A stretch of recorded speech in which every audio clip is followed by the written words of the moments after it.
We didn't trade anybody. See you later.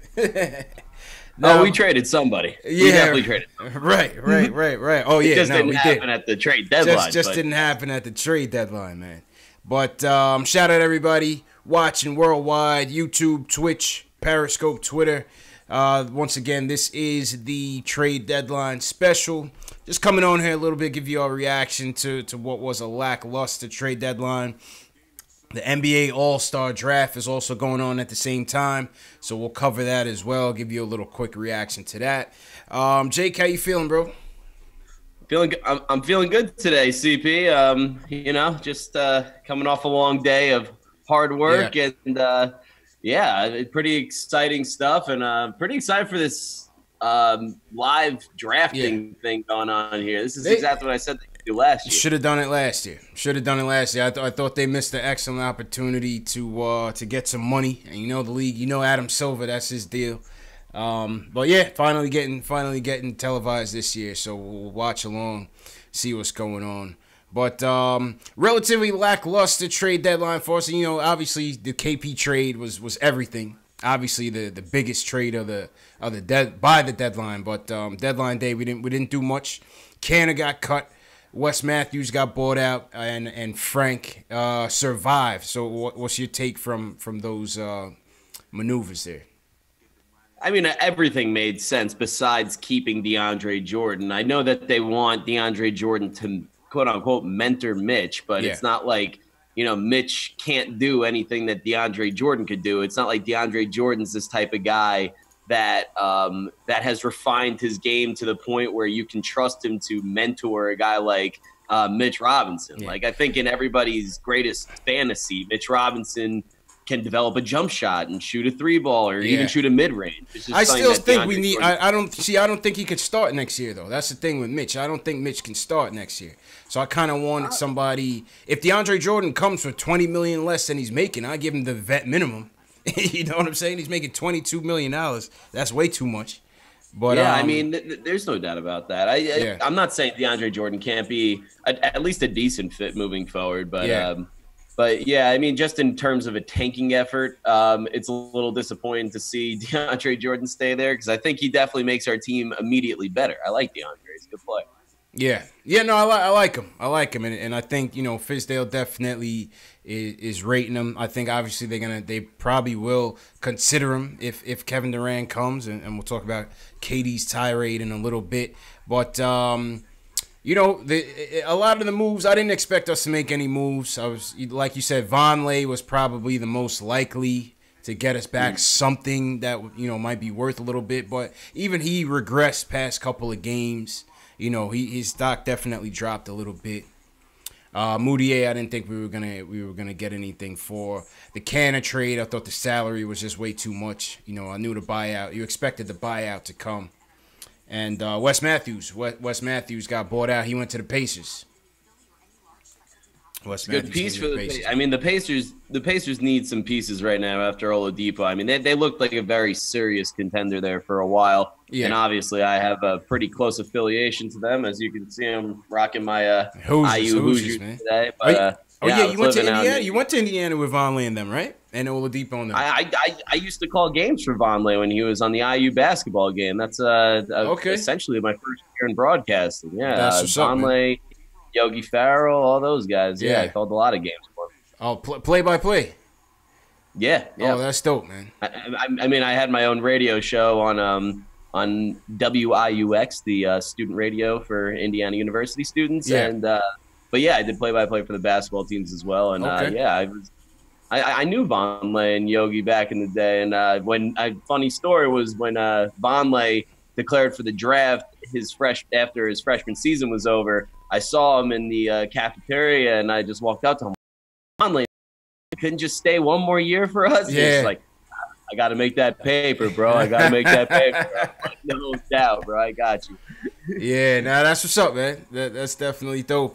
Somebody in the chat, Jamon Pascal, says he's a graduate at IU as well, man. So you got some fellow alums in the chat. Shout out to the chat. Shout out to the chat, man. On this last minute live stream, my cousin called me. He was like, "Yo, you gonna go live tonight?" I was like, it was a quiet deadline. You know what I mean? I didn't really feel like it, but then I was like, you know what? I'll just throw in a little hour. We'll give some people a chance to call in, weigh in on the deadline. There's still definitely a lot to talk about. Oh no, it's a lot to talk about, man. A lot to talk about. I mean, you know, it was a very slim chance that this AD trade was gonna go down, whether it was us or the Lakers. But obviously, AD stands firm in New Orleans. We know Boston is promising the Pelicans some sort of package in the summer. So basically, Danny Ainge is like, yo, listen, we're going to go through this playoff run with all my pieces. And then in the summertime, we'll talk. We'll see who I'll give you. I might give you Tatum or something.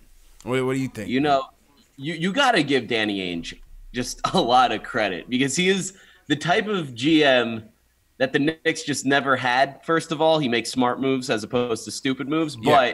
But the correct radio term for what Danny Ainge has is stones, and they drop down to the floor. Yep. AD's dad came out and literally said he doesn't want his son to end up in Boston. He doesn't trust Boston. He doesn't think they're a good business. But Danny Ainge just takes matters into his own hands, just like, I'm going to go out and try and get AD. If there's an opportunity to get a good player and I have a real chance of getting him for a deal that excites me, I'm going to take that chance and work on recruiting him to stay while he's in Boston. And the same goes for Kyrie, too. Like, it's not a guarantee that Kyrie's going to stay at this point. Yeah. And Danny Ainge is just putting all of his chips into the middle of the poker table. Yeah, you're right, man. You're right. You can't count out Ainge. You cannot count out Ainge. He's been an executive of the decade. I didn't think that, there was going to be any chance after AD's pops basically torched the bridge. But here we are. You know what I mean? Here we are. And I think it's going to end up coming down to, first and foremost, they wanted no parts of the Lakers trade. There was no way they wanted to give the Lakers what they wanted. No way. The funniest part about that is, like, if this is true, the Pelicans front office should be celebrated because, LeBron was doing his trade deadline thing where everybody is trying really hard to where he's trying to trade his whole team, shopping his whole team to try and get any superstar to play with because he's not the competitor that Michael Jordan was, but that's neither here nor there. Mm-hmm. If the Pelicans seem to not have any interest at all in shopping AD to the Lakers, and Windhorst and Woj came out yesterday and they said essentially that the Pelicans were upset with the Lakers tampering with AD, trying to recruit him to come over there while he's still under contract with the Pelicans. Something that LeBron has gotten away with a lot throughout his career because he is LeBron James. And just to, declare psychological warfare on the Lakers, tried to get the Lakers to shop their whole team. And you saw it last night, 2 nights ago. Like, LeBron sitting 3 seats away from his teammates on the bench. The whole team seemed to have turned against him, and the Lakers are in disarray right now. So credit to the Pelicans because that was a crazy, crazy move. That was their end game. Yeah. Now they weren't going to give LeBron what he wanted, man. They were not going to give LeBron what he wanted, man. And speaking of LeBron, the All-Star draft is going on. We see a couple guys off the board. LeBron goes KD first, obviously. LeBron best goes player in the NBA. Yeah, KD, LeBron, James Harden, Kawhi Leonard, and Kyrie Irving. The starters for Team LeBron. KD, LeBron, Kawhi Leonard, and Kyrie Irving. That's for Team LeBron. James Harden as well on that team. LeBron also picked Anthony Davis for the bench. Come on, man. It's over with, man. It's over with. What are we talking about here? LeBron's, alternate motives are so on display right now. Like, Giannis, this is what I love about Giannis. Giannis, he doesn't care. He wants to be, he's got Milwaukee in first place in the East. He is, his own person. He's his own all-star. He doesn't want to be the beta on another superstar's team. And he's just picking because he has his loyalties. Steph Curry picked him first last year. He's picking him first this year. He likes Embiid, the foreign players. He gets Embiid. But LeBron, he wants to recruit people for the summer. So, he's picking KD. Oh, and he's got Clay. He just picked Clay. Oh, this is over, man. Forget about it. This is literally a recruit trip for LeBron. Forget about it, man. All it is. Let's take a look at the Greek Freaks team. Shout out everybody in the chat. What's going on, people? Just over here chatting with Jake. Hit that thumbs up button for your boys. Definitely subscribe to the channels. Let's go to the phones, Jake. Let's see who's on, wants to chat. Ed in New Haven wants to talk about why we should not trade for Anthony Davis. Ed, how you feeling, bro? Hey, how's it going, guys? Chilling. What's going on? I wanted to make a couple points on this, actually. Yeah. Is it okay if I say them? Yeah. Well, first of all, you know, they're going to demand everything from us. Our young players, our top pick from this year, and our future first-round picks. Mm-hmm. Right? Yeah. You're going to have to pay. In my opinion, it's not a fact. Like, I think he really put the Knicks name in the news to put pressure on the Lakers to trade for him. So why would we want a guy who's using our name to get himself pushed around the league? Yeah. I mean, I think the Knicks talk is real, man. What do you think, Jay? I think it's real. So I don't know anything off top, you know, to say. Are we talking about AD in this situation? AD. Oh, well, the thing that I'm hearing about AD is that I'm trying to think of the potential trade packages that we could offer for AD. Because if you have a chance to get AD, you get AD. He's 25 years old. He's like a top 3 talent in the NBA. Mm-hmm. Yeah, he has those injury concerns. But what it all leads back to essentially is let's play the hypothetical game here. The Knicks get the number 1 pick in the draft, and, you know, consensus is that it's Zion Williamson. Do you package, you know, Frank, Zion, and let's throw Alonzo Trier into this situation for AD? And in that situation, I say absolutely. 100%, but they're going to want everybody. No doubt. They're going to want Knox and Mitch. You're going to have to put Mitch in the deal and Knox. All 5 of them? They're going to want that. They're going to want something heavy, man. They're going to want something heavy, man. I was anybody that follows my account, the Lennox on Instagram, Twitter, whatever, they know that I've been literally whining and crying for the past week over over the KP trade. I hated it. Yeah. But what it was literally a play putting all their marbles into the middle of the table, shoving their chips into the middle of the table, saying that we are going all out for KD and Kyrie or Kemba or whoever it is.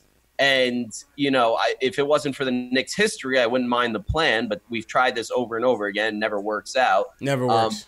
But if you get KD and Kyrie, then, yeah, you sell every other part to get AD in that situation. Because you have AD, KD, so and Kyrie. You would put the whole house on it. Oh, absolutely. You get those 3. Those guys are top 10 talents in the NBA. I'm not doing it, man. And then and then what else? That's a mistake. What else? Who's on the bench, Jake?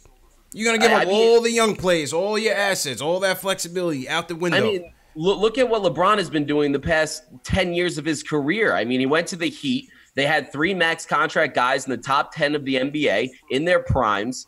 And then the rest of the team was filled with a bunch of guys that were vet mins and a couple guys. That's different, though, Jake. That's different. That's a different guy, man. That's a different guy. Can I make one more point? Yeah, go ahead, Ed. One more point. It's also a move that just destroys our culture building. Goes against everything. Everything out the window. Preaching. See you later. Building through the draft. Rebuild and this. Signing free agents. But did they not just do that by trading KP for a bunch of other people that don't really fit the system right now? Trading our franchise centerpiece for not really, actually. Scraps? Tell him, Ed. Let him know, Ed. A no guarantee player. This KP has a bad knee. He was not playing this year at all. He didn't prove anything on the Knicks as much as we were in love with him. He was an all-star at 22, but yeah, I guess that's nothing. Go ahead. What do you got to say about that, Ed? Let me hear something, man. It's actually, if we get KD and Kyrie, it's a brilliant move. I don't know about you, but these things don't happen overnight. Yeah. No. If the Knicks get KD and Kyrie, it was a brilliant move. It was absolutely a brilliant move. We get KD and Kyrie. But as a Knicks fan, I don't see why so many Knicks fans are jumping to the conclusions that we're automatically going to get KD and Kyrie just because they're free agents. KD hasn't hinted that he wants to be a Knick or has any affiliation to the Knicks, as was the case yesterday. Kyrie, he was tight yesterday. He was tight. People asked him about it. He's just like, I just want to play basketball. I want to play this season. I want to win the championship. Like, this is what I'm doing. You guys are trying to get in between me and my teammates. Appreciate the call, Ed. Go ahead, Jake. He hasn't hinted that he wants to be on the Knicks, but this is the Knicks doing what the Knicks do, and everybody wants to praise him, praise Scott Perry and Steve Mills and all these guys for pulling this trade off. But to me, it reeked of classic Knicksicism, where they just yeah, I know you didn't. I know you didn't like the trade, man. You didn't like the trade. I've literally been sick for the past week thinking about this trade. It's more of the same. It's more of the same. It does reek of more than the same on the simple fact that nobody ever last year, whether it's a star player or a draft pick, and that's the fact. You can't deny that. But in this situation, it was a little bit different though, because in this situation, they didn't want to be here. And probably because of that very same fact. I have trouble believing that KP just straight up said that he didn't want to be here. I think that, just like anybody, he voiced his concerns about the Knicks not winning and the Knicks, the culture that the Knicks have. Because the Knicks have stunk for 20 years. Who the hell wouldn't have a problem with that? Right. But I think that the Knicks did KP a real disservice here. And when you're supposed to buy into a franchise centerpiece, they didn't do that. And to me, it just seemed like they were trying to get rid of anybody that Phil Jackson had his paw prints on just to get a fresh start. And if that's the case, that's fine. But be honest about it. They tried to demonize KP through the media by leaking all this information that KP didn't want to be here. But who's releasing all this information? It's all of the Dolan drones that work. It's all KP's camp could have easily clapped back with information on their own. It was clear they didn't want to be here, bro. And I get the frustration. I get the they want to get rid of Phil's people. They wouldn't just want to exile. Why would they just want to exile KP like that? That it doesn't make sense. Why would they want to do that? I agree, it doesn't make sense. But the thing is that it seemed like they wanted to exile KP because he was a Phil Jackson guy. Just like most James Dolan regimes, and this one is no different, they have the alternate motive of demonizing the past culture and trying to move on from the past culture as opposed to moving forward with assets that you already have while simultaneously banking on assets you don't have coming to the Knicks. I mean, listen, it's a gamble. It's a gamble. And I didn't want to get into this KP debate, but I'll just say this: it's the gamble they had to take. He didn't want to be here. It was clear he didn't want to be here. It was clear that his brother wanted to take him in a different direction, and I agree. I agree with it. You know what I mean? I can't knock them for wanting to do that, for not trusting the process and wanting to put KP, who has a limited shelf life. We know that based on the injuries, based on his size, the odds are not in his favor for a long, long career. You know what I'm saying? Yep. So I don't have an issue with it. I don't think it was a case of the Knicks trying to push him out the door. I don't think they would do that because they would, of course, they would want him here for the rebuilding process. You know what I mean? Listen, I wish that was the case. It just didn't seem like that. And also, we're not going to ignore the point that they did sell KP at his lowest value point ever. If he did want out of the door, he got hurt. He got hurt. You know what I'm saying? He got hurt, but let him play. The guy's been working all year to make a comeback, and he looks better than ever, even on the side. Like, everything that gets released, he's been working his ass off. Like, yeah, but I don't believe that they held him out. You believe that they held him out on purpose? Then why would Dallas hold him out? What's Dallas's impetus? What's their impetus for holding him out? They don't have the draft pick.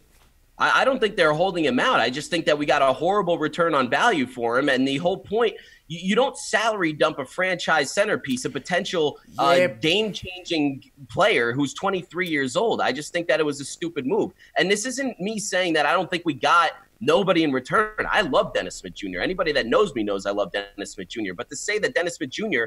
is half the talent that KP is, you're wild. No, I'm not saying that, but you got to understand he's coming off of ACL surgery. You know what I mean? It's going to be a low cost. What do you think you're really going to get for a guy coming off ACL surgery that you never seen play in a year and is going to, once again, sit out this whole year?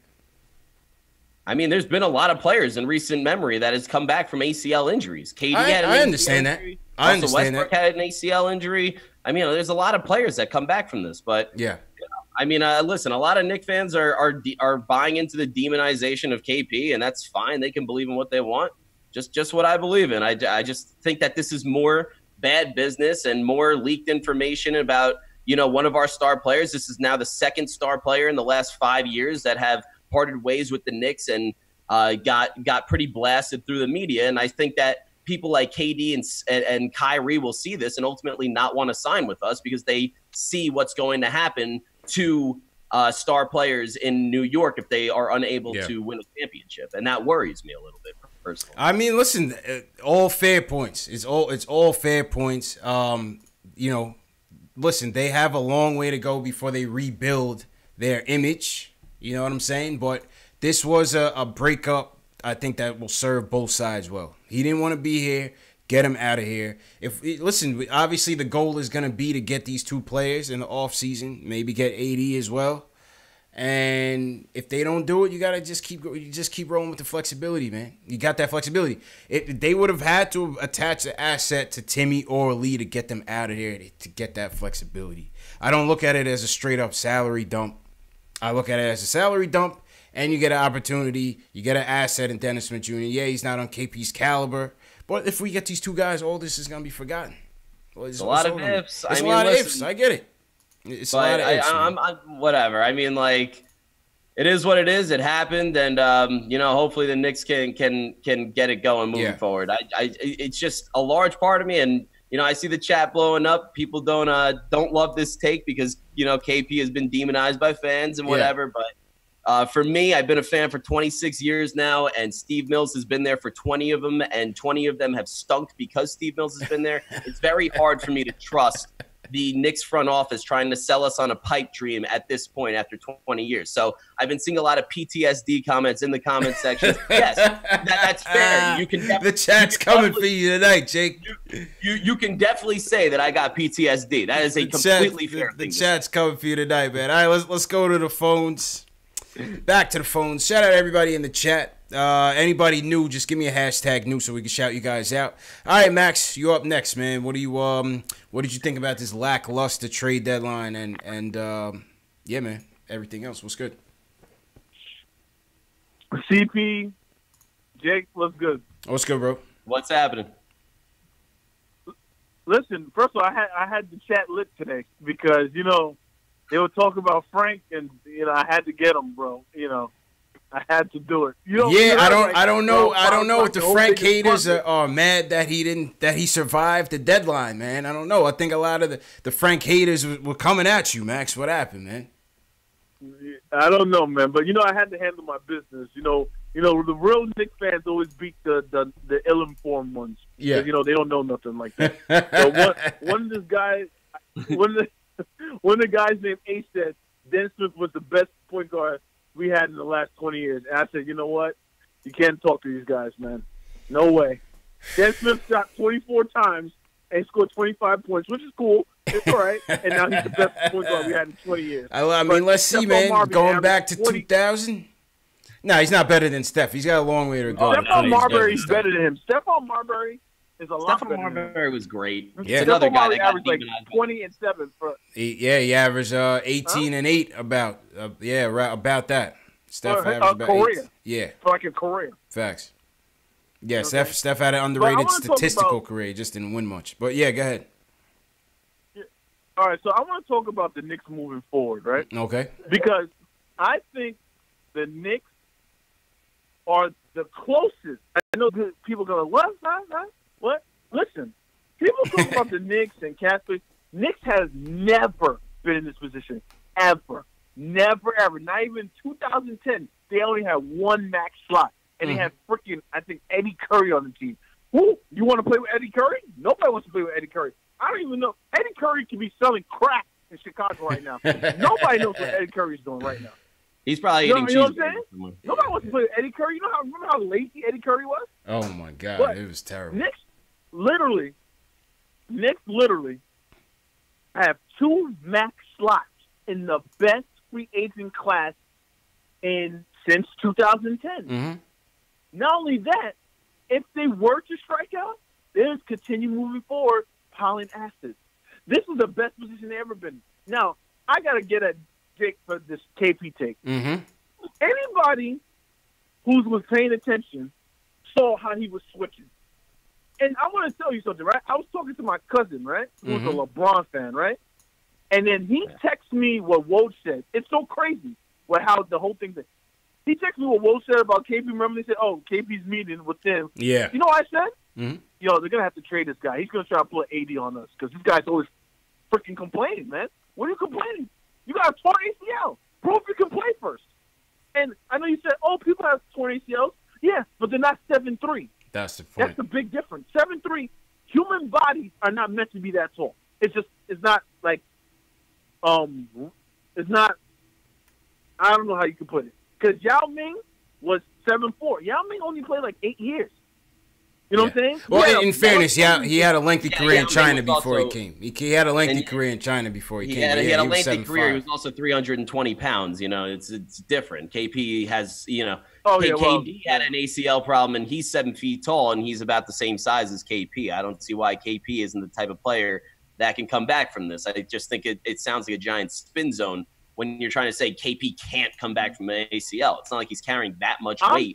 I'm saying, listen, Jake, this is what I'm saying. I'm saying, KP, you just learned to wipe your ass. Don't tell me how to run my team. Don't tell me. You haven't even proved. Yeah, you have talent. You have a lot of potential. We see it. But you're not telling me what to do. Clarence Gaines sent him a shot on Twitter. He said, "Stay humble."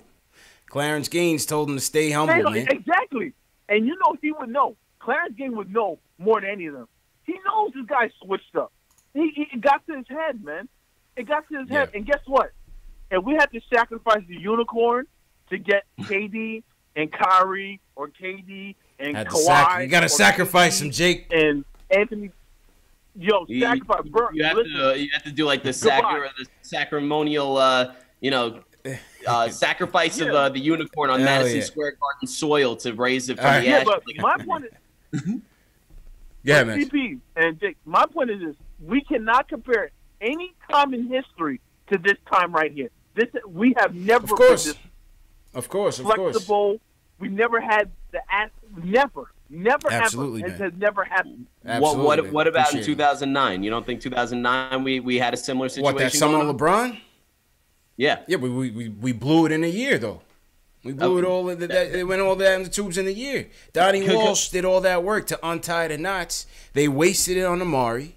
But they didn't waste it on Amari. They struck out on LeBron. Right. Well, they didn't. They got Amari. They thought Amari would be enough of a selling point to pair up with LeBron. It obviously was not. Yeah. Then we were stuck with Amari and a bunch of like nice young players, Gallo, Wilson Chandler, Timothy Moskov. Like the whole team was kind of like loaded with a bunch of these nice young pieces that can move forward.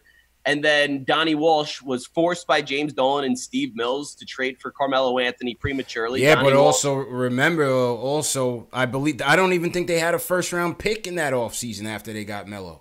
I think that pick was gone to get T-Mac and all those guys here when Donnie Walsh had to trade off Jordan Hill. He had to pair off a first-round pick. So we didn't have all our assets during that time. We didn't have all of our assets, but we did have a lot of assets at that time. Let's not undersell the assets that we had. And if we waited to sign Carmelo as opposed to trade for him stupidly by the hand of James Dolan and Steve Mills, we would have been able to have Amari Stoudemire and Carmelo Anthony alongside Wilson Chandler, Danilo Gallinari, Ray Belt, and the trajectory of the 2010s could have been a lot different if we didn't trade for Melo. But that's why Donnie Walsh resigned like a day after Melo. We traded for Melo because he didn't want to do that. This is the first time since they traded Patrick. This is 20 years, Jake. This is the first time in 20 years we're basically starting with a blank slate, clean slate. And then some. No, that's a fact. I'll give you that. That's for sure. We got draft picks. We got young players. I mean, again, I like Dennis Smith Jr. I mean, if he's the guy that we got to move forward with now. But also to go back to it's Ed, right? Ed was the caller? Yeah, Ed was the first one. Yeah, Max was the next one. So Ed, going forward, like he was talking about Frank. I know that this team's really trying to move out Frank because, again, I think that they're really trying to clean the slate of Phil Jackson players. The Euro train that we had going for us, I think, is kind of going out the door. Mm-hmm. But I think moving forward, like if you draft Zion or RJ or whoever you have planned, if you get the number one pick in the draft, I think Frank's a really good fit next to Dennis Smith Jr. I think he's an ideal fit because Dennis Smith. I want to see it. he's like a ball dominant player. He needs the ball in his hands. He's a good passer, good playmaker. And Frank, you know, he kind of likes to move off the ball and play defense, and that's not really Dennis Smith Jr.'s strong point. Like, I feel like their weaknesses and strengths complement each other pretty well. So I don't think that they should be so quick to move Frank. I feel like him and Dennis Smith Jr. can complement each other pretty well. What do you think about that? I want to see it. I want to see it, man. I'm interested in seeing how that plays out. Will Frank have more success off ball with Dennis Smith Jr. on ball? We'll see. You know, like a couple callers alluded to in the last stream we had, Frank's success for this year and last was still at the point. You know, even though they try to force him at the 3 at times and at the 2 at times, is his best play this year, which is very limited, was still at the point.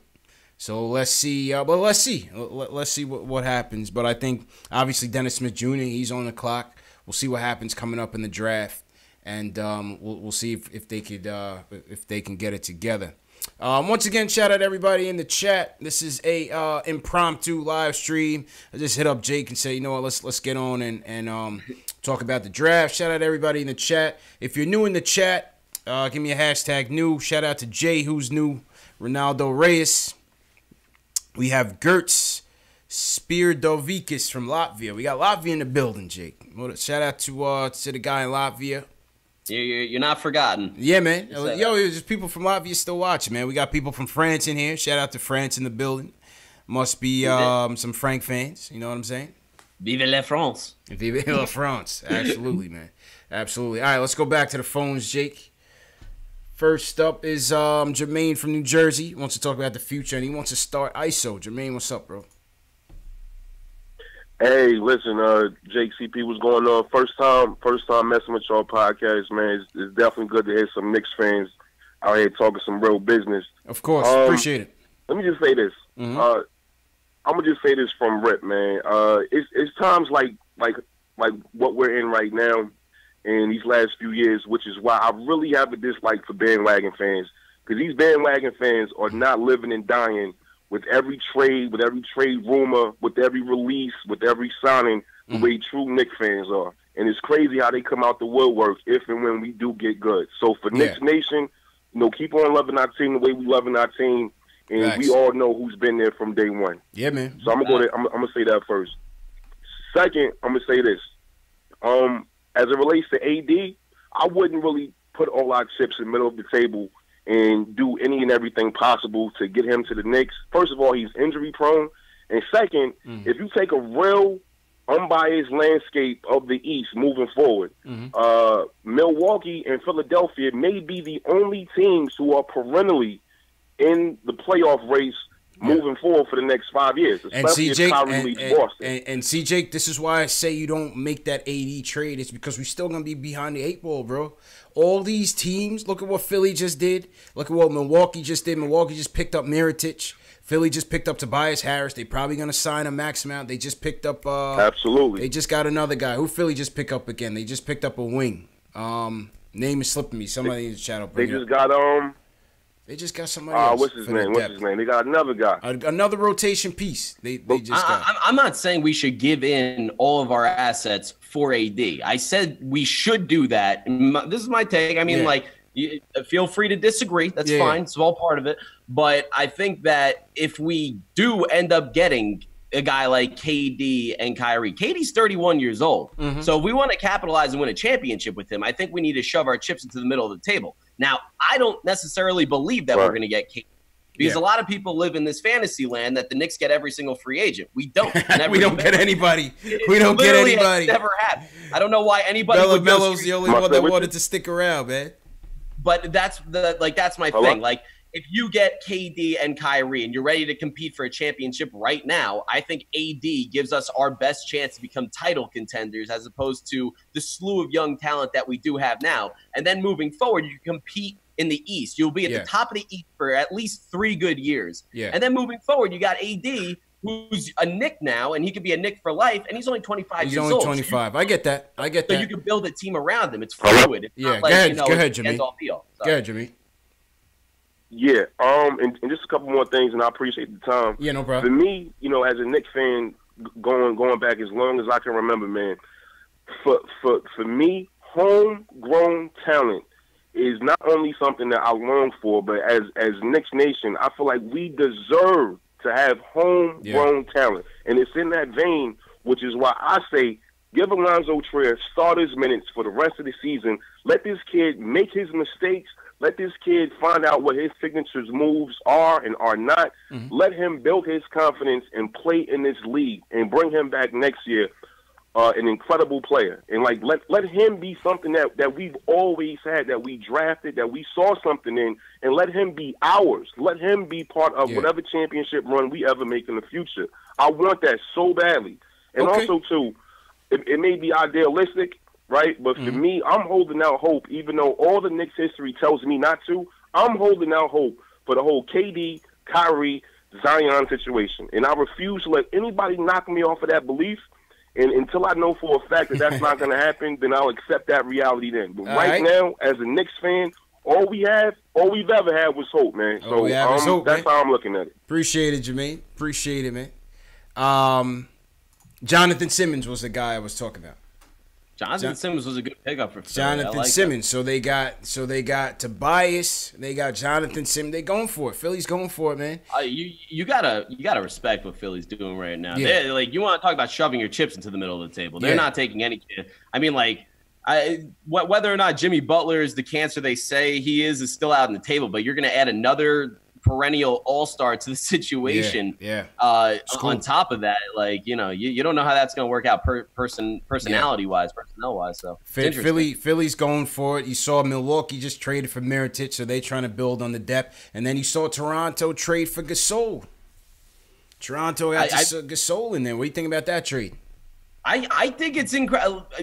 In terms of the Atlantic, because, us Knicks fans, I think we're so, like, consumed with how bad we are for so long that we don't, like, look at our division as actual competition. We kind of look at, like, the bottom of the NBA as competition to compete for draft picks with. But the Sixers and the Raptors are both in the Atlantic, and they both made gigantic moves to get pretty damn better than they were before today. A lot better, man. Marc Gasol, he's one of the best defensive centers in the league. He can also stretch the floor and shoot a little bit. Better than Valanciunas.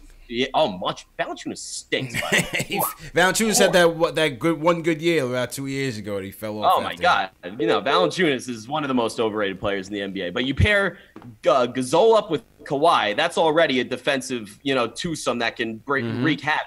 But then you also got Kyle Lowry, who's a player. You got Pascal Siakam, who's a player. Like, these guys can ball, man. Like, Raptors are gonna be good, man. So no, I was actually talking about with some friends today. The Eastern Conference playoffs is gonna get real juicy. Get scary, man. It's gonna get crazy. Facts. So the All-Star draft is over with. Team LeBron wins again. I don't know what the freak was thinking about, man, when he put this team together. So it's Greek Freak, Steph Curry, Kemba, Joel Embiid, Vucevic, Westbrook, Blake, Jokic, Paul George. It's not that bad, but I mean, it's an all-star team. Yeah, it's not going to be Chris Middleton, D'Angelo Russell, and Kyle Lowry.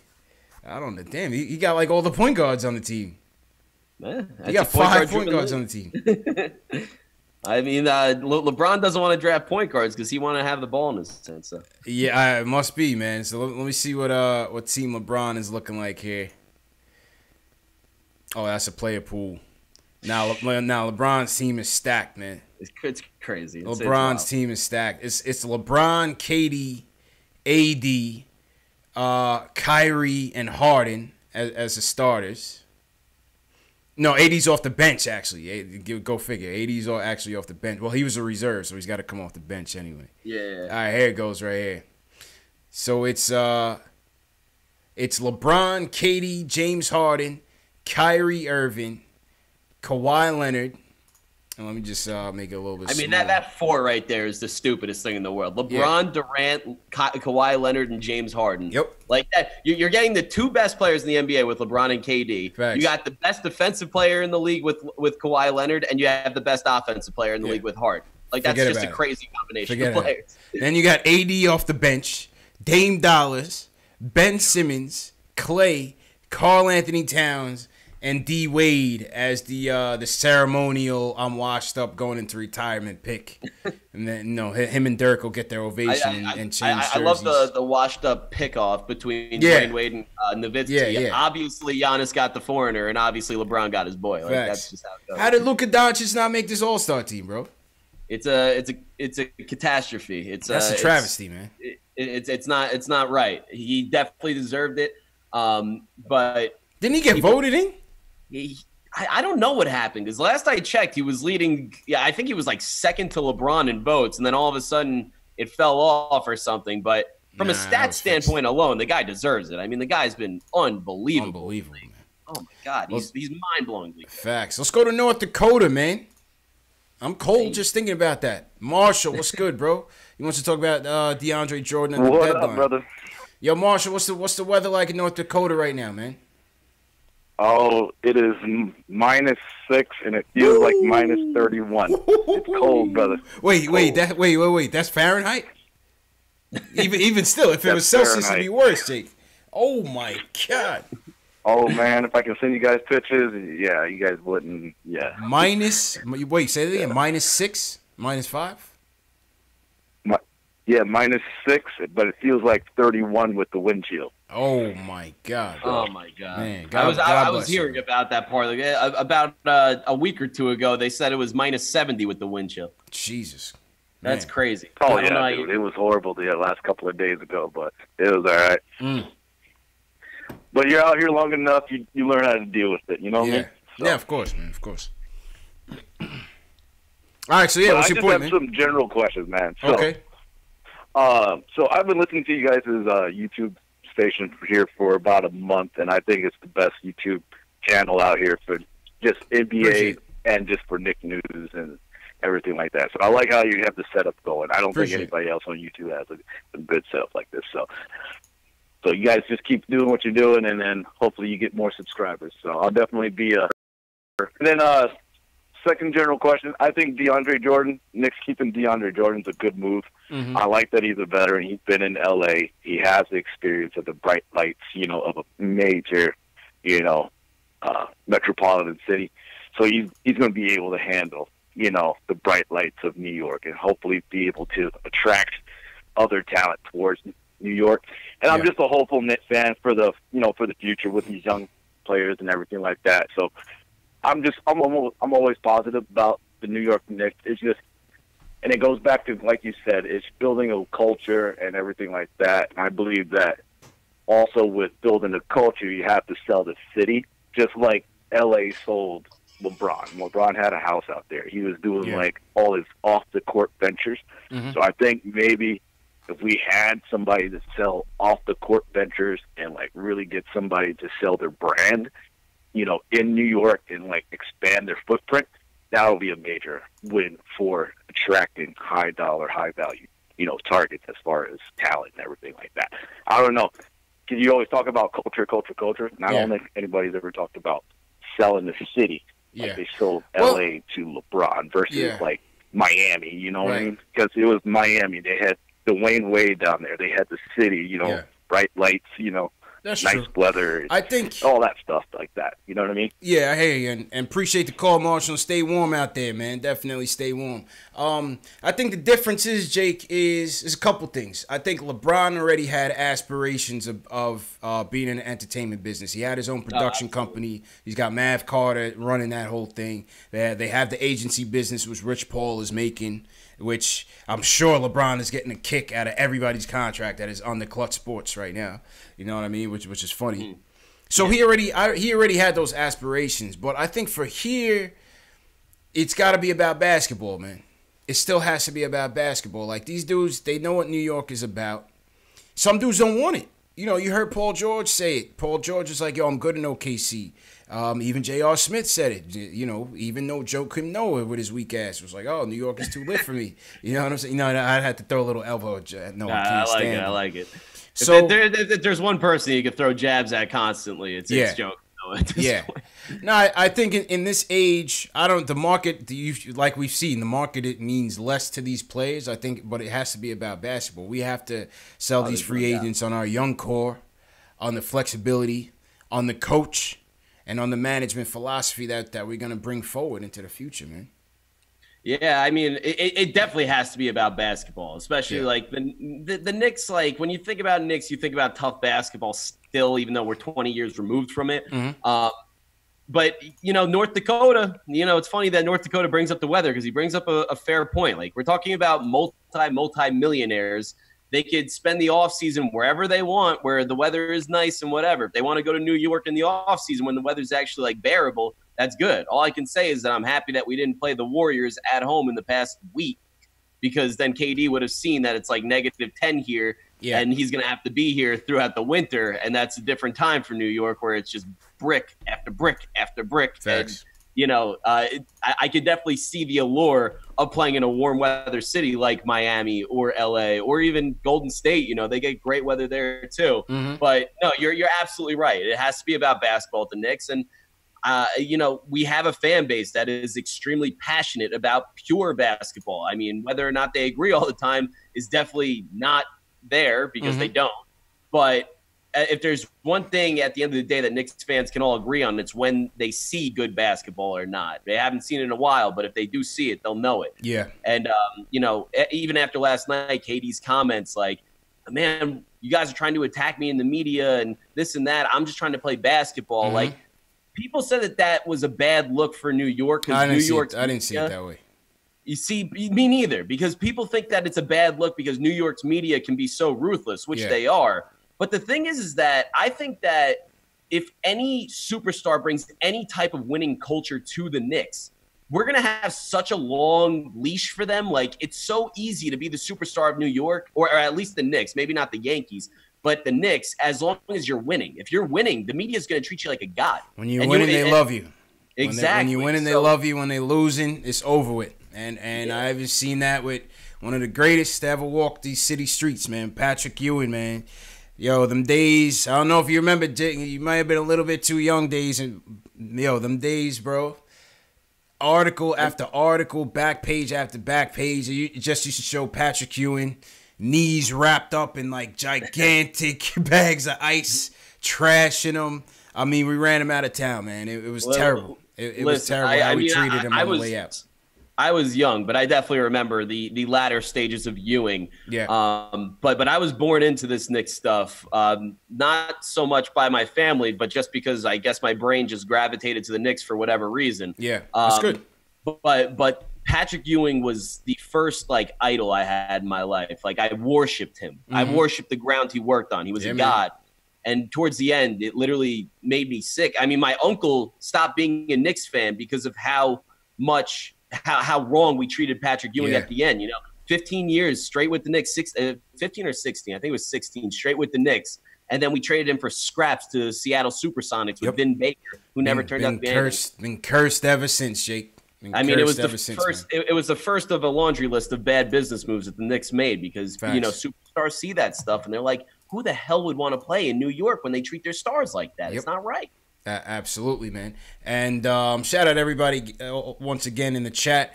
On this KD topic, before we get to the phones, we're gonna get back to the phones in a second. On this KD topic, you know, basically they were saying, for those of you that don't know, just to give you a background, they were basically saying how since the KP trade went down, you know, KD was basically hiding from the media, was ducking the media after postgame, was skipping postgame press conferences. And last night must have been the first time that he met with the media in almost a week.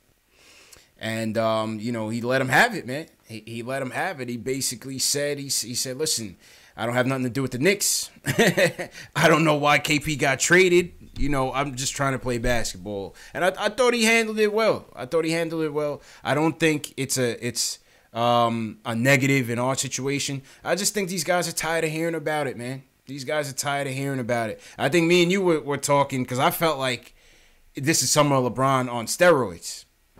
Only because of the expansion of media into social media now. Like, it was around when Summer LeBron, but it's even bigger now. You know what I'm saying? It's way bigger. There's not a person in the United States that isn't part of social media at this point. And if they are, I certainly don't know them. Yeah.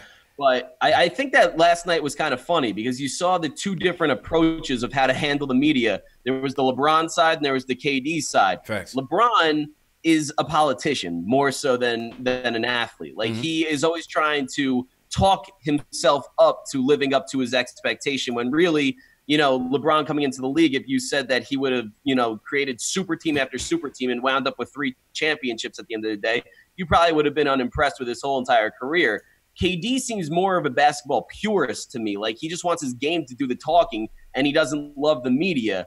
And I didn't have a problem with what KD said. So, like, you had LeBron last night sticking up for Harrison Barnes getting benched mid-game because he got traded mid-game. Yeah, he got traded mid-game. He tried to simultaneously take the side of the player while also bashing the team, while also sticking up for the team because he's actively shopping his whole entire team. It was like it was a crazy, crazy Instagram post that made absolutely no sense. I don't know what was going through his mind when he was drinking that wine, man. He's drinking that extra aged wine, that vino. That's a fact. And, like, he was straight politicking the whole entire time. Yeah. And then, meanwhile, you got KD getting up to the podium, like, smashing the reporters, literally saying he doesn't trust them and he just wants to go out and play basketball. And I started getting to a debate with the kids that I work with about, like, the 2 ways that these were handled. And I said, I prefer the KD way any day of the week. Like, definitely. Yeah, maybe he doesn't, you know, mess with the media that much. He doesn't like the media, but what he said was true, and I believe it. You gotta leave him alone, he just wants man. To play basketball, you know? Like, I like that. You gotta leave him alone. Just let him play, man. These dudes are trying to win a championship. Like, you don't. The whole thing. Of course, they're on social media hearing it every day. Of course, a teammate is getting asked about it every day. The media's got to get off of it, man. I mean, listen, media's doing their job. You know what I'm saying? I mean, the media's doing their job. You can't stop the media from doing that. They're going to doing their job. It's a hot topic. And they get paid to cover the hot topic because that's what people want to see. It's a big business, but at the same time, you got to understand it has to be a balance. You got to understand the player side of things. Let's let them play. Like the whole Kyrie thing last week when he was here was just cringeworthy, bro. I cringed when Cassidy Hubbard from ESPN was doing a post game interview and was like, "Oh, so what do you think about the Knicks?" And the Knicks, I'm just like, "Yo, he plays for the Celtics." Like, ask him about his team. Yeah, right. Like, and that's honestly what turns people off to the Knicks, I think, in this weird situation because they get asked more about the Knicks than they do about how do you think about Draymond Green? Is his shooting ever going to come along? Like, and instead of like being able to stick up for his teammates, he's forced to talk about a team that he's not a part of. And like, it just draws their minds like, what am I going to have to deal with if I actually become a Knick? And like, obviously media, they get paid a lot of money to stir controversy. Controversy sells. Controversy sells, bro. And without selling, you don't get newspapers, you don't get radio, you don't get TV, you don't get any of this. So when you sell controversy, you get your content and everything. But it turns these players off a little bit. And it's part of the problem with everything because New York's a major media market, and they're going to try to make it like everything is centered around New York, even if it has absolutely nothing to do with New York, as we saw yesterday. True indeed, man. Well said. All right, let's go to the phones. Back to the phones. We'll finish off with we got a couple calls in the deck, so just keep it quick. Delano's up first. What's good, Delano? Let's talk about AD. Hey, what's going on? How's everybody doing? Chilling, bro. How you feeling? I'm good, money. You know what I'm saying? Listen, about the Anthony Davis thing. I know. I think it was Jason, or I can't remember the homie's name that was calling. But no, I think if we had the opportunity to trade for AD, and maybe using the first round pick, I would do it because the one thing that Anthony Davis never had was sufficient help. You basically, you know what I'm saying, had him and Drew Holiday, and that's it. If we had the opportunity to get him along with Durant and another top flight free agent, then you've given him more help than he's had in his whole career. So you taking that pressure off of him. So the injury-prone situation, that's not going to be something that's reoccurring. You look at what happened with Porzingis. Porzingis was coming off, you know, an all-star year, but who was his second in command? Who was his next guy? It was Tim Hardaway Jr. And he was coming off an injury. So his games that he would have to single-handedly keep us in games. So, you know, I wouldn't immediately write off a trade for Anthony Davis as long as it wasn't something unreasonable. Like if you're telling me like the first pick of the draft, because we really don't know what Zion's going to be. We have a lot of aspirations. We have a lot of speculation, but we don't know what he's going to turn out to be. He could be LeBron, or he could be Kenneth Fareed.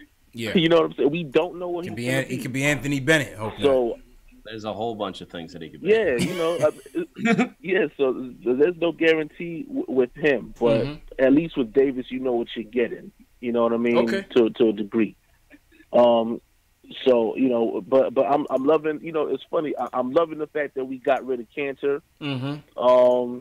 It was time, man. Thank God. I think that was 100% time. Yeah, absolutely. Kanter needed to go. He needed to go, man. I was tired of him. Yeah. The antics was ridiculous, but I find it funny that he was the one that was talking heavily about recruiting KD, and you're the goner. But now that was the whole funny thing. It was like he was always talking about KD to the Knicks. It was like, come hella high water, you have to leave for this to happen. Yeah. But we got DeAndre Jordan, and honestly, like, you know, our future does look a little bit brighter. You know, my thing is this: even if we don't get everybody, didn't it feel good against Memphis to see that every single Knicks player played defense? It was good to see the effort. It was good to see the effort. You know, I'm not gonna lie. I would love to see the effort with KP here. You know what I'm saying?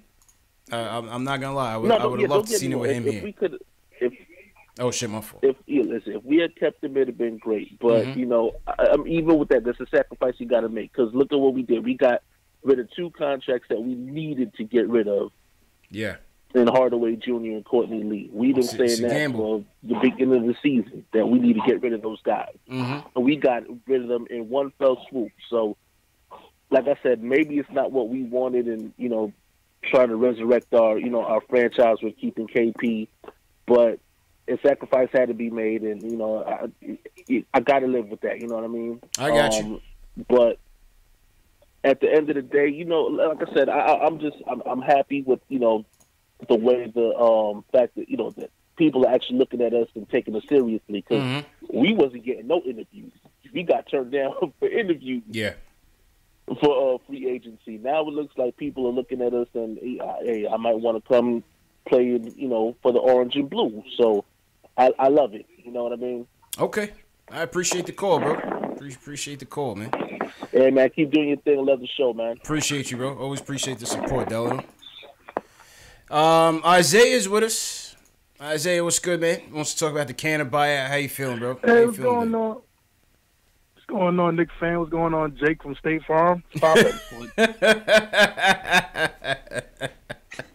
I was waiting for somebody to come with the Jake from State Farm. On my personal Instagram account. Man, I was ready, man. on my personal Instagram account, on my handle, I wrote @State Farm, ruined my name. It's all good, man. It's all good, bro. All right, Isaiah, what's good, man? Make it quick. I gotta eat dinner tonight, man. Oh man, listen, it's Enes Kanter. Yeah. We got rid of him. He was. I'm glad that happened. Now we can fully, we get some guys with some 10-day contracts. Now we can, embrace the culture. We actually, it was crazy. People haven't been noticing. We've been playing a great defense. We've been keeping people under 100 points.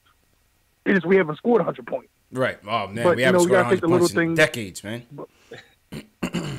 Yeah, so we're playing better defense ever since Kanter's been sitting. I'm excited for free agency.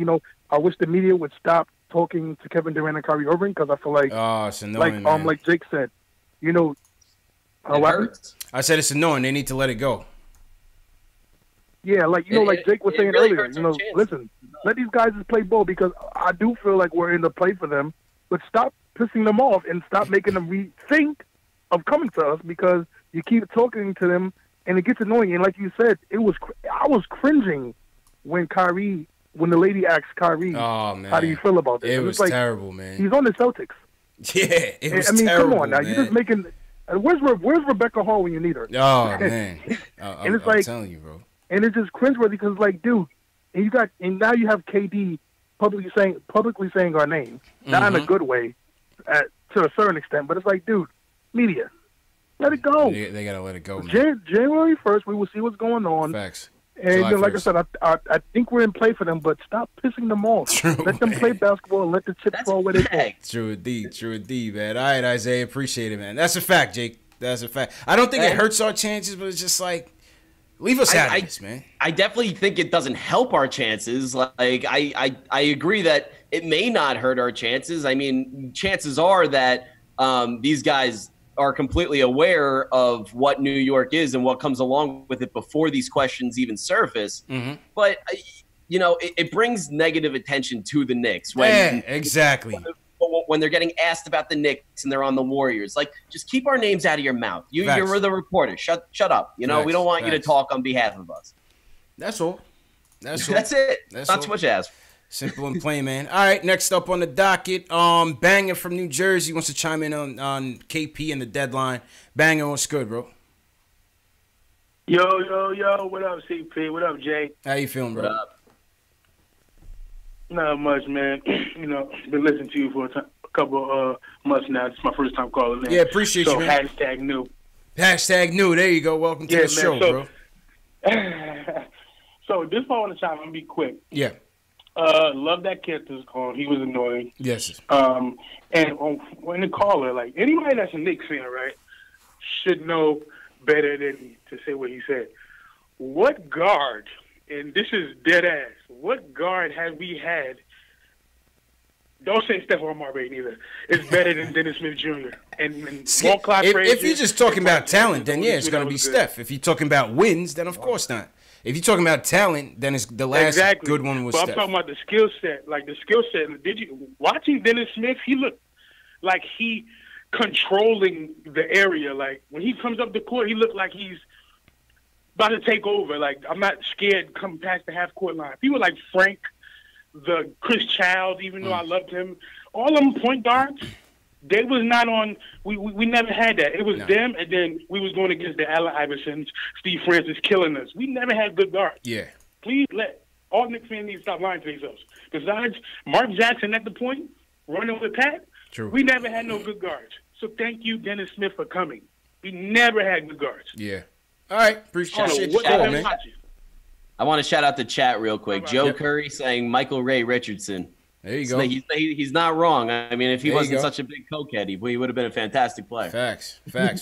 But we got to get. I mean, listen. If we, like I say, if we're talking about skills, just pure skills, then the last 20 years, Steph is up there. You have to give it to him. I mean, there's no doubt. I mean, the last caller. I mean, he brought up a good point. Dennis Smith Jr. is definitely up there in terms of talented Knicks guards. He has potential. He has potential. He definitely has the potential to be a game-changing guard. But he's criminally underselling what Stephon Marbury was. Stephon Marbury was like Carmelo Anthony. He was as good as anybody. He just had a horrible team around him. Yeah. And just mentally he just wasn't there, as we've seen over and over again. Yeah. He definitely had a couple breakdowns in there. Facts. All right, couple more calls, man. I got to eat dinner and get out of here. Jamal from Jersey says the Knicks aren't to blame for trading Kanter. So Jamal wants to counter Jake's point, I think. Jamal, what's up, bro? Kanter? Or KP? Say KP. Did I say Kanter? KP. Yeah, I was just talking about the KP thing, which I'm basically over, but he ran himself out of town. He overplayed his hand. He wanted his family and friends and everybody working for the team like Carmelo and Steph had. Mm-hmm. And he just was disgruntled for a guy that never played. And he was injury-prone before the ACL. So I'm just glad our front office was ready and moved him out like a smooth criminal, and now we can move on. There we go. My second thing is guys are absolutely insane if they think Stephon Marbury wasn't the truth, because he was. Stephon Marbury was better than Dennis Smith Jr. Ross Strickland was better than Dennis Smith Jr. Definitely. Mark Jackson was better than Dennis Smith Jr. Yeah. And that's just off the top of my head. Yeah, easily. The last thing DSJ got a long way to go, man. He's just potential right now. Yeah, people are like selling themselves on Dennis Smith Jr. after 125-point performance. Like, you got to relax. Right. I like him, don't get me wrong, but come on. Nice, let's keep our shorts on here. Mm-hmm. The last point is with free agency, especially with these guys like LeBron and KD level, these guys choose their franchise. You think these young millionaires that's at the top of their profession is really coming on meetings and stuff in the summer and you're selling them on playing here? these guys have brand and business partners that tell them, listen, if you play in New York, this will grow like this. You'll sell X amount of shoes. There's no pitch that you're giving these guys. Yeah, they already got that make them want to play for you. Yeah. It's predetermined where they're going. Yeah, they know what they want to do. They know this They know already. what they want to do. Yeah, definitely, man. The public don't know this. LeBron chose to end his career for his second phase of life in L.A. Definitely. They did not sell him or pitch him on anything. No, that's true. That's true. All right, Jamal, appreciate the call, man. Mike from Maryland's up and wants to talk about the KP trade. Mike, what's good, bro? What's up, man? First time calling. How y'all doing? Good, man. Welcome to the show, bro. What's up? All right.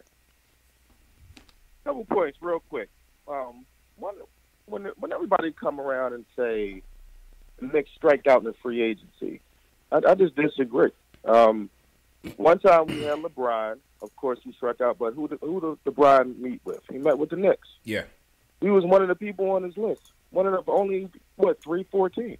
It was, if I remember right, it was the Knicks, it was the Nets, it was Miami Heat and the Bulls, and then maybe the Clippers. I don't remember if the Clippers were in that group. Maybe the Clippers.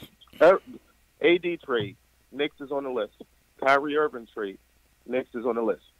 We had one other opportunity. We had some cap room when we had Melo. Yeah. LaMarcus Aldridge said himself that he was going to come, but Phil Jackson didn't wanted him to play center and not power forward, so he decided to leave. But LaMarcus Aldridge was going to come and join the Knicks. I don't know how sure that was, but he did say that was one of the reasons why he didn't want to meet. Said that. LaMarcus Aldridge said he strongly considered coming to join the Knicks, but the whole thing with Phil Jackson and he wanted him to play center and KP to play power, he decided to move on. But he said he was strongly considering. Yeah. He met with the Knicks. Mm-hmm. We canceled the meeting at the last minute and signed Robin Lopez. That was Phil Jackson's stupidness. But he canceled the list. Every free agent that ever was available when we actually had cap space, we had meetings with. That's all you. Yeah, but Mike, I need signatures, Mike. I need signatures. No more talk, man. But how many opportunities have we had? We need to cash in now, man. I remember in my lifetime. We need to cash in and appreciate the call, man. Jake, we need signatures now, man. That's what I'm saying. Like, enough talk. There's so many media-driven storylines that, they have a short list. The Knicks are on it. If I had a penny for every player that had a short list, I would be a wealthy man. Every single player wants to play for the Knicks. Nobody comes to the Knicks. Nobody comes. Say how many times we struck out on free agency? You could say almost infinite times. I feel like every player wants to his point, to his credit, all right? All right, I'll give him his point.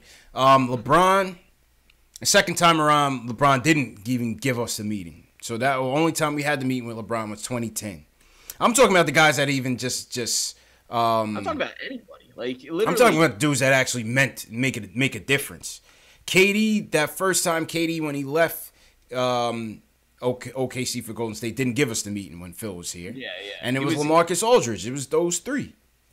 LaMarcus Aldridge, trying to remember. And I don't even consider LaMarcus Aldridge anything that all spectacular, but I'm just talking about high caliber profile players that were within our radar within the last, say, 10 years. Yeah. And most of that time we didn't have the money for them anyway. Yeah, that's a fact. I mean, listen, 2010 is definitely the time that we struck out. That will always, let me be rationally upset about, throwing all our chips on banking on free agency, because the one time we tried to do it, it backfired incredibly, and it set us back for 10 years. Here we are 10 years later, and we haven't done anything besides one decent year in 2000. Well, not decent. That year was incredible, but 2012. But the fact that our best year was a second seed in the East and a second round elimination to the Indiana Pacers is a joke. So if it backfires, if we strike out on KD, Kyrie, Kemba, and we wind up with say the Philly boys, they don't re-sign Tobias Harris and Jimmy Butler. Say we get Jimmy Butler and Tobias Harris in free agency, and the Knicks front office tries to do that thing that they always try to do and try to spin it and be like, my God, we got Tobias Harris and Jimmy Butler. Are you going to be excited? No way. Is that worth it? I want no parts of Jimmy Butler on this team. No parts. Yeah, I want no parts of Jimmy Butler on this team. and this is part of my KP trade take, is that the only way that this trade pays off in clearing up cap space is if the Knicks have inside information that they are going to get KD. Yeah. The only way it works is if you get KD and some sort of combination of, Kyrie, Kemba. I wouldn't even say Kawhi is off the table, but you need KD in this situation. You need to land the superstar, and you put the chips in the middle by trading KP. And if that doesn't happen, I'll probably be upset. Hey, all fair points, man. All fair points. Once again, shout out to everybody in the chat. Hit that thumbs up button for your boys. If you haven't subscribed to the channel and you're first time watching, we had a lot of first time callers today, so appreciate the first time callers. But if this is your first time watching, this is KnicksFanTV. You're also watching this on the Nick of Time show. Jake is from the Knicks podcast. We're giving you that Knicks independent media, unbiased takes, and this is the home for you, man. If you're a diehard Knicks fan, you have to subscribe to the channel, hit the notification bell so you don't miss any future shows.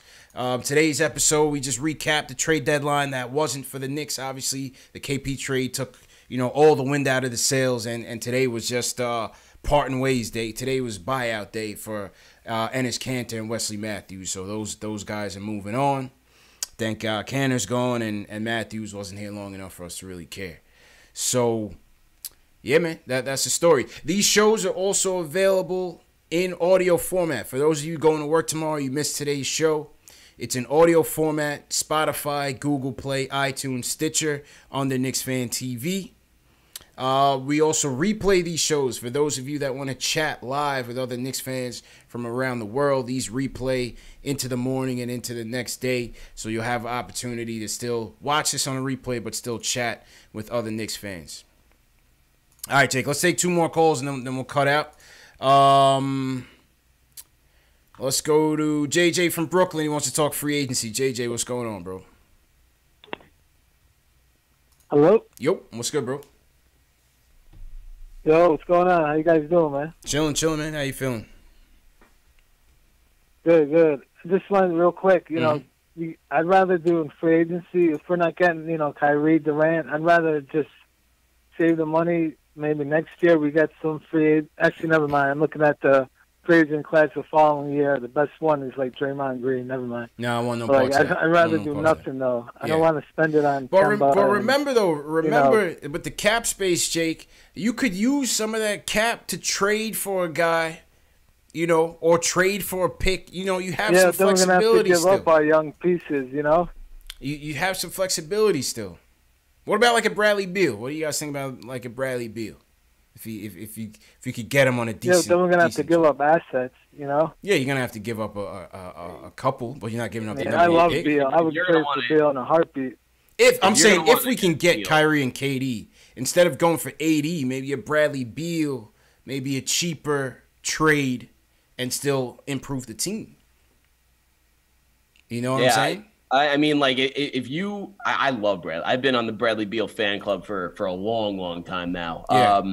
I think that, I think he just got paid a lot, and I think he's worth the contract. It just depends on what you're gonna have to give up for him. Like, it's not an AD situation where you can afford to break the bank for him a little bit. Like, I'm not trading the number one pick in the draft for no, absolutely not. Yeah. Absolutely, I think it would be a cheaper alternative to going after AD and not having to deplete your whole roster for him. Alex Collins in the chat just said exactly what my list would be: 1 AD, 2 Damian Lillard, and 3 Beal. I think the Portland Trailblazers would listen to offers for Dame Lillard. No, I'm only saying Beal if we get the two. If we get the two heads, and you're trying to get another upgrade, I would potentially explore Beal. I wouldn't bring Beal by himself. Nah, hell no. No, there's no doubt though. Beal's an interesting prospect, if nothing else. Yeah. I would get Beal if he's my third guy. Not first, not second. If he's a third guy. Of course. Dame Dollars, I'm always intrigued by Dame Dollars. Dame Dollar, not only would he like be an incredible player because he is an incredible player. Yeah. New York would love Dame Dollar. Oh, like between like his freestyle Fridays and everything like that. Like he's one of the most likable personalities in the entire NBA right now. Dame Dollars is tailor-made for New York, man. I love him as a player, man. And he's hard too. He was you know, an Oakland native, you know, like he's got a little bit of New York grit in him too. So he's built for it, man. All right, Jake. Last call of the night. Because, you know, we want to bring it quick. I know we got some more calls in the queue, but we can't get to everything. This one's a different one. Dr. Shaw from Nashville wants to talk about how social media kills sports. Dr. Shaw, what do you mean, man? Oh, man, I mean, I know it's a touchy subject and all, man, but, you know, think about the clubhouse for the players. It's like how KD, he didn't go on no rant, but damn, you know, enough's enough. Yeah, you know, they don't want to hear about that, man. And and Stephen A. Smith and all them on the daytime shows, what all they talk about? Man, I ain't never seen that so many people talk about LeBron every day. Yeah. They didn't do that to Kobe and Shaq, man. Yeah. Damn, so what do you think about KnicksFanTV, man? I mean, no. I mean, not, you know. I die orange and blue in Nashville, man. Trust me. All right, cool, cool. I love y'all. You know what I'm saying? But it's just like you know how you know how the social media is. Of course. Clown each other. Now, if I was on the league, I don't know if I could tell them they can't have no cell phones and no shit like that. You know, but excuse me, but good. It's just a lot with social media comes along with it, and it get into like the D'Angelo Russell situation. Yeah, you see what I'm saying? That's like the younger generation, man. And the clubhouse need to remain in the clubhouse regardless of what go on. Right. Nothing social media should be putting out there, and it's an influence, fellas. You know what I'm saying? I know it's touchy, but it is what it is on that. Yeah. But hey, as far as the commentary with all what y'all do, I love it. I appreciate it, man. Appreciate it, man. That's what it is, baby. Dr. Shaw, man, hold it down in Nashville for us, bro. Sure will. Yes, sir. All right. That was Dr. Shaw. And Dave, I'm going to shut down the phones and before we close out. Yeah, I mean, listen, he has a point, right, Jake? I think the social media is a double-edged sword. I think it sometimes it could be information overload. As players, obviously we're not in the player's shoes, but obviously as a player, where your every move, your every thought, your every assumption is scrutinized, overanalyzed, embellished. You know what I'm saying? It could be a detriment. Yeah. It could be a detriment. Oh, no, there's no doubt that the social media time that we're in right now is it adds a new dimension to sports. I mean, I can't say that it ruins it necessarily, just because, like, you know, you personally can get off of social media if you are so inclined to. All these NBA players, if they wanted to block out the noise, they can literally block out the noise. They can shut off their social media. They choose to be a part of it, and it's part of the game at this point. I mean, whether you're promoting your businesses, promoting yourself, whatever it is. But I don't think it's as hard as people make it out to be to not be a part of this social media thing. I think that we all want to be a part of it. So collaboratively, we are a part of it. You know what I'm saying? Part of it, man. But all a part of it, man. And, you know, listen, as long as we doing it to promote good, we're promoting the Knicks. I look at myself as an extension of the team, a promotion of the team. They don't get the fans involved like we do.